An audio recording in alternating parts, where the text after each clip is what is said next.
જય Swaminarayan. Good morning students. આજે આપણે યુનિટ નંબર 6 પાર્ટ 3 આગળ જોઈએ. આઈ લવ યુ ટીચરની અંદર ગઈ વખતે તમને એટલે સુધી વાત કરી હતી કે ભાઈ મિસ સુલીવાન વિજ્ઞાન જેવા વિષયને પણ એટલો બધો ઇન્ટરેસ્ટિંગ બનાવીને ભણાવતા કે હેલન કેલર એવું કહે છે કે I remembered everything whatever Miss Sullivan taught me. Miss સુલીવાને જે કંઈ પણ મને શીખવ્યું એ બધું જ મને યાદ રહી જતું. આવી વાત છેલ્લે આપણે કરી. આગળ જોઈએ 67 નંબરના પેજ ઉપર બીજી સાઈડ પર ત્રીજો paragraph. Finally my teacher began teaching me to read.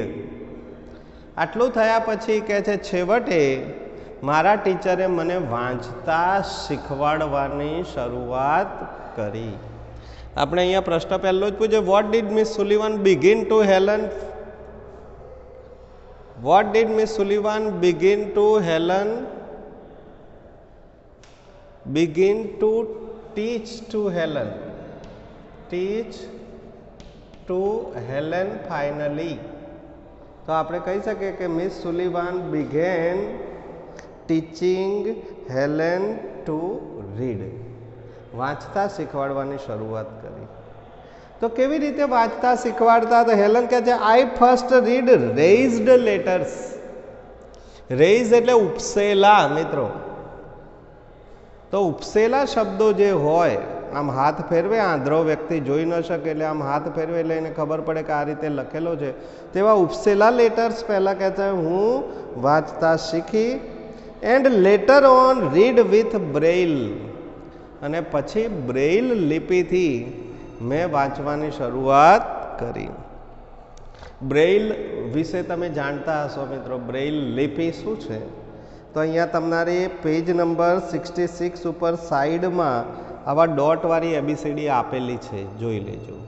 એને બ્રેઇલ લિપિ કહેવામાં આવે છે.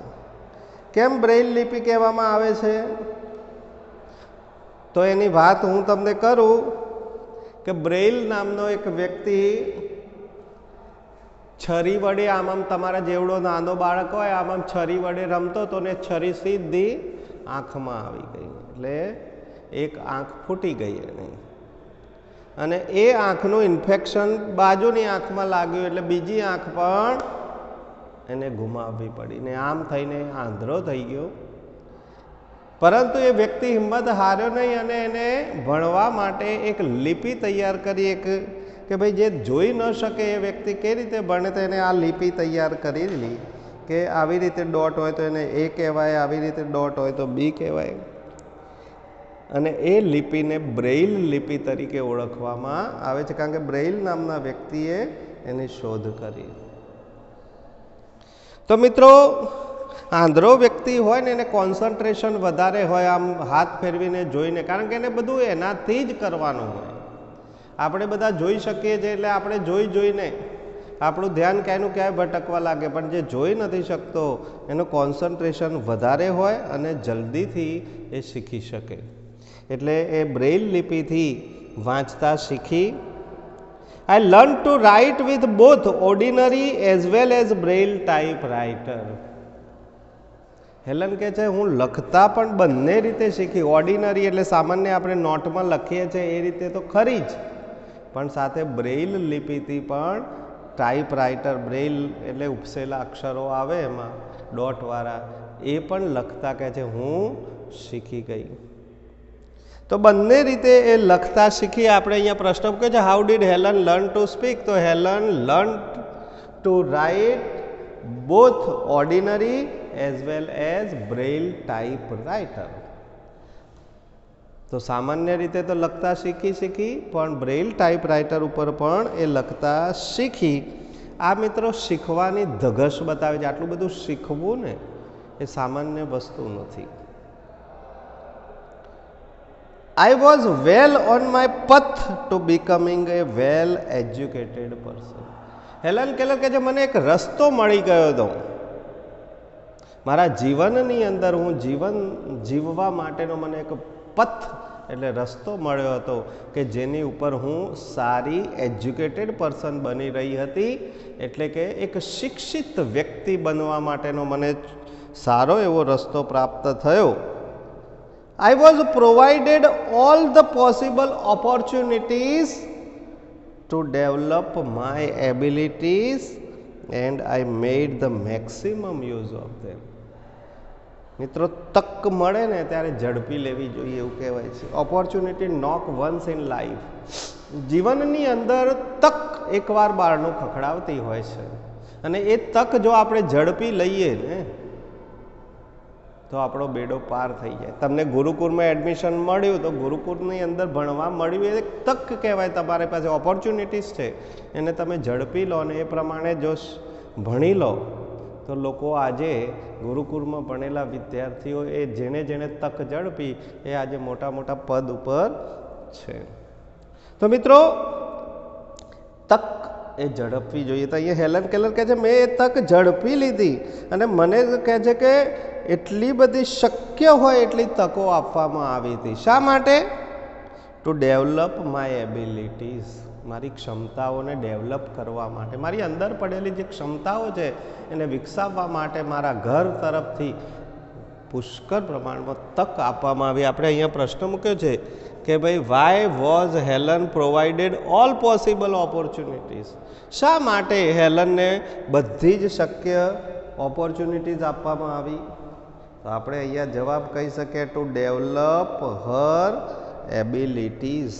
એની ક્ષમતાઓને ડેવલપ કરવા માટે. તો પૂરો જવાબ આપણે લખવો હોય તો શું લખી શકાય? તો એવું કહી શકાય કે Helen was provided all the possible opportunities to develop Har abilities. અને હેલન કેલર કહે છે કે ટુ ડેવલપ માય એબિલિટી એટલે હર એબિલિટીને આપણે કહી શકીએ કે વિકસાવવા માટે. હેલન શું કહે છે કે I made the maximum use of them. અને મને જે તક મળી ને, તકો તો મળતી હોય પણ એ તક ઝડપી લેવી એ બહુ જરૂરી છે. હેલન કહે છે મેં મારી મેક્સિમમ તક ઝડપી લીધી, મેક્સિમમ ઉપયોગ કર્યો એ તકોનો, જે ફેસિલિટી મળી એને ભોગવી. હેલન કહે છે I develop great confidence and I even visited the President Cleveland at the White House. અને કહે છે મને એટલી નસીબદાર કે મને તો આના કારણે ક્યાં વ્હાઇટ હાઉસની અંદર પ્રેસિડેન્ટની વિઝિટ લેવાની તક મળી. આપણે અહીંયા પ્રશ્ન પૂછ્યો છે કે વેર ડીડ હેલન વિઝિટ. હેલને ક્યાં વિઝિટ લીધી? તો Helen visited the President Cleveland at the White House. White હાઉસની અંદર એને પ્રેસિડેન્ટની મુલાકાત લેવાની પણ તક મળી. હેલન કેલર કહે છે એને 1819 at the age of about 10, 1890માં હું લગભગ 10 વર્ષની થઈ ત્યારે I moved on the Perkin Institutes. Perkin નામની જે સંસ્થા હતી ત્યાં એને જવાનું થયું. Here my teacher Annie Sullivan continued to teach me. અહીંયા મારી ટીચર મિસ સુલિવાન જ મને ભણાવતા અને એમને ભણાવવાનું મને સતત શરૂ રાખ્યું. I could make friends with other blind children here. અને અહીંયા પર્કિન ઇન્સ્ટિટ્યૂટની અંદર મારા બીજા કેટલાક બ્લાઇન્ડ વિદ્યાર્થીઓ એ મારા મિત્રો બન્યા, કારણ કે એ બ્લાઇન્ડ ના સ્ટુડન્ટ માટેની ત્યાં આગળ એ ઇન્સ્ટિટ્યુશન છે. તો એને ત્યાં આગળ બીજા મિત્રો બ્લાઇન્ડ એના મિત્રો થયા ને આના કારણે હેલન કેલર કહે છે my loneliness began to disappear and my progress of learning improved quite વેલ.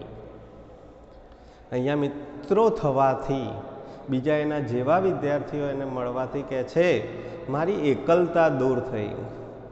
મિત્રો, એક જ ટાઈપના, એક જ ખામીવાળા બધા બીજા જો ભેગા થાય તો સ્વાભાવિક છે કે એકબીજાને પરિસ્થિતિને એ જાણી શકે, એકબીજાની તકલીફને ઓળખી શકે અને એના કારણે એ પોતે પણ એ પોતાના જે વિચારો છે શેર કરી શકે ને એના કારણે કહે છે કે મારી એકલતા દૂર થઈ અને my progress of learning improved quite well, અને મારે જે શીખવાની જે પ્રગતિ છે એ શીખવાની પ્રગતિમાં ઘણો બધો સુધારો આવ્યો.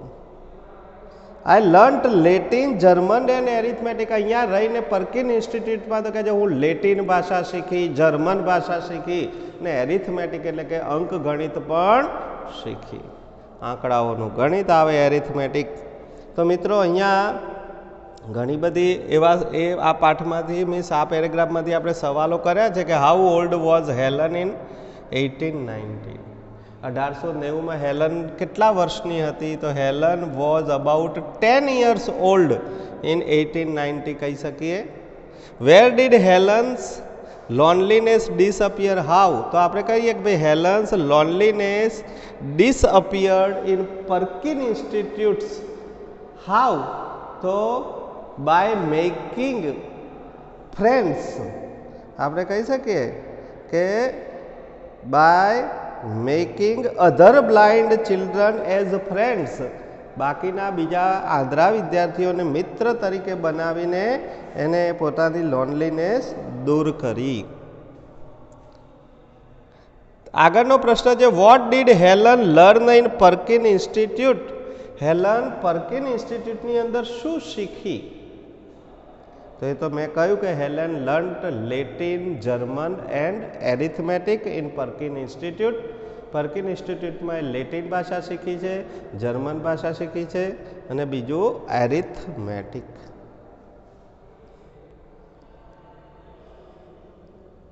આગળ એને વાત કરી છે મિત્રો કે in 1896 I moved on to the Cambridge School for young ladies in Massachusetts. This was really a great achievement for a lady like me who was blind, deaf and could barely produce sounds of communications. આ એક બીજી સિદ્ધિ Helen કેલરે પ્રાપ્ત કરી છે કે ભાઈ 1896 એટલે 1896ની અંદર હું કહે છે કેમ્બ્રિજ સ્કૂલની અંદર દાખલ થઈ. તો કેમ્બ્રિજ સ્કૂલની અંદર મેસેચ્યુસેટ્સ નામના શહેરની અંદર યંગ લેડીઝ તરીકે એક નાની છોકરી તરીકે મને ત્યાં આગળ એડમિશન મળ્યું. This was really A great achievement, અને આને એ પોતે એક સિદ્ધિ ગણાવે છે. અહીંયા આપણે પૂછ્યું when did Helen move to Cambridge school? તો Helen moved to Cambridge school in 1896. 1896માં કેમ્બ્રિજ સ્કૂલની અંદર એ દાખલ થઈ છે, બરાબર. અને અહીંયા એને સિદ્ધિ શું ગણાવે છે કે મારા જેવી સ્ત્રી, મારા જેવી છોકરી માટે આ એક મોટી સિદ્ધિ ગણાય કેમ્બ્રિજ સ્કૂલમાં. કેમ? કારણ કે હું આંધળી, હું બહેરી અને ભાગ્યે જ કમ્યુનિકેશન કરી શકતી હતી, ભાગ્યે જ કેટલાક શબ્દો બોલી શકતી હતી, એવી મારી પરિસ્થિતિ હતી. અને છતાંય મને કહે છે કેમ્બ્રિજ સ્કૂલમાં એડમિશન મળ્યું. It's was a very big achievement in my life. આ જીવનની મોટી સિદ્ધિ ગણાવે છે. ત્યાં આગળ એને શું કર્યું? તો કહે છે I began writing poems and stories. અહીંયા કહે છે કે મેં મારું પોતાનું લખાણ લખવાનું શરૂ કર્યું. હેલન કેલર અહીંયા કહે છે કે મેં પોયમો લખતી, શોર્ટ સ્ટોરીઝ લખતી, વાર્તાઓ લખતી. તો અહીંયા આપણે પ્રશ્ન મૂક્યો છે મિત્રો કે what did Helen start writing? હેલને શું અહીંયા લખવાની શરૂઆત કરી એટ કેમ્બ્રિજ સ્કૂલ? તો કહી શકીએ Helen started writing poems and stories at the Cambridge school. Cambridge સ્કૂલની અંદર એને પોયમ્સ અને સ્ટોરીઝ લખી. આગળ જણાવે છે કે શોર્ટલી બિફોર માય એક્ઝામિનેશન, એટલે કે શોર્ટલી એટલે ટૂંકમાં જ મારી જ્યારે પરીક્ષાઓ આવતી હતી એના થોડાક સમય પહેલાં આઈ લોસ્ટ માય ફાધર, એના પિતાજીનું અવસાન થયું. સ્વાભાવિક છે મિત્રો, પરીક્ષા આવતી હોય અને હાર્ડ વર્કિંગ કરીને ભણતી છોકરી અને એના પિતાજી એક્સપાયર થઈ જાય એટલે ઓટોમેટિકલી એને ડિસ્ટર્બન્સ ઊભું થાય. અને ડિસ્ટર્બન્સ ઊભું થાય એટલે એ કોન્સન્ટ્રેટ ન કરી શકે ભણવા ઉપર, પરીક્ષા આપી ન શકે, અથવા તો પરીક્ષા આપે તો પણ ચિંતામાં ને ચિંતામાં આપવી પડે. પણ અહીંયા હેલન કેલર એક અલગ વ્યક્તિ તરીકે તરી આવી છે. એને શું કહ્યું કે I lost my father although emotionally disturbed. જોકે હું લાગણીની રીતે ખૂબ જ ડિસ્ટર્બ હતી, ખૂબ ત્રસ્ત હતી, છતાં પણ my teacher could not accompany me to the examination hall. I did my best in the examination. છતાં મારા પિતાજી મળી ગયેલા, મૃત્યુ પામેલા, મને અંદરથી દુઃખ હતું, લાગણીથી ડિસ્ટર્બ હતી, છતાં પણ મેં મારી પરીક્ષામાં સારામાં સારી રીતે આપવાનો પ્રયત્ન કર્યો. આ બહુ મોટી વસ્તુ છે. પરિસ્થિતિને હરાવવી, ટુ ડિફીટ ધ કન્ડિશન. પરિસ્થિતિ સામે ઝઝૂમવું એ બહુ મોટી વસ્તુ છે. વ્યક્તિ જલ્દી પરિસ્થિતિને હલ કરી શકતો નથી, પરિસ્થિતિને ભોગવવી જ પડતી હોય છે. છતાં પણ અહીંયા હેલન કેલર કહે છે કે મેં પરીક્ષામાં બહુ જ સારો દેખાવ કર્યો. અને પરીક્ષામાં કહે છે my teacher could not accompany me. Miss Sullivan મને આ પરીક્ષામાં સાથ આપ્યો નહોતો, કારણ કે જાહેર પરીક્ષાઓમાં તો બીજા ટીચરો આવે ટુ ધ એક્ઝામિનેશન હોલ. તો ત્યાં શું થયું કે there A teacher spelled out the question in my hand. અહીં કોઈ બીજા ટીચર મારા હાથમાં પ્રશ્નો લખતા અને કહે છે કે આઈ ટાઈપડ આઉટ ધ આન્સર્સ, અને મારે ટાઈપરાઇટર પર આન્સર ટાઈપડ કરવાના રહેતા. તો આ રીતે એને પરીક્ષા આપી. મિત્રો, તો અહીંયા આપણે પ્રશ્ન છે કે how did Helen give the exam. હેલને કેવી રીતે પરીક્ષા આપી? તો આપણે કહી શકીએ કે not Miss Sullivan but other teacher spelled out in her hand and in her hand the questions, and in turn Helen typed out the answers. Helen answers type કરતી. in this way she gave the examination. આ રીતે એને પરીક્ષા આપી એવું કહી શકાય. પરંતુ આનંદની વાત તો એ છે કે when the result was declared, જ્યારે પરિણામ જાહેર થયું, declare, I was full of joy, ત્યારે કહે છે મારા આનંદનો પાર ન રહ્યો to hear the result સાંભળીને. કેમ? કહે છે I had passed all the subjects. કારણ કે હું બધા જ વિષયોમાં પાસ થઈ ચૂકી હતી. એટલે કહે છે મારું બેસ્ટ રિઝલ્ટ આવ્યું એ સાંભળી અને મને કહે છે ખૂબ જ આનંદ થયો. તો આવી પરિસ્થિતિમાં પણ એ સારામાં સારું પરિણામ લાવે છે. કન્ડિશન, પરિસ્થિતિ, સિચ્યુએશન, એની સામે ફાઇટ આપવી એ સામાન્ય વ્યક્તિનું કામ નથી. તો હેલન કેલરના જીવનમાંથી ઘણું બધું શીખવાનું છે કે હેલન કેલરે પોતાના જીવનની અંદર કેટલી બધી મુશ્કેલીઓનો સામનો કર્યો છે, અને એ મુશ્કેલીઓનો સામનો કરીને એ આગળ આવી છે. ત્યારે હેલન કેલરને આખી દુનિયા આજે ઓળખે છે, મિસ સુલીવાન બંનેને. તો મિત્રો, અહીંયા પ્રશ્ન એ છે કે why was Helen happy hearing the result સાંભળીને એ શા માટે ખુશ થઈ? તો આપણે કહી શકીએ કે Helen was very happy hearing the result because she had passed all the subjects. કારણ કે એને બધા જ વિષયો પાસ કર્યા હતા, માટે એ ખુશ થઈ. આપણે બધા વિષયોમાં પાસ થઈ જઈએ તો આપણને પણ આનંદ થાય, અને સારા પર્સન્ટેજથી પાસ થઈએ તો અતિ આનંદ થાય. અને રોમાંચિત થઈ જવું હોય અને વિશેષ આનંદ પ્રાપ્ત કરવો હોય તો એક જ વસ્તુ છે. આ હેલન કેલરના પાત્ર ઉપરથી આપણે એટલું શીખાય કે હાર્ડ વર્કિંગ ઇઝ નેસેસરી.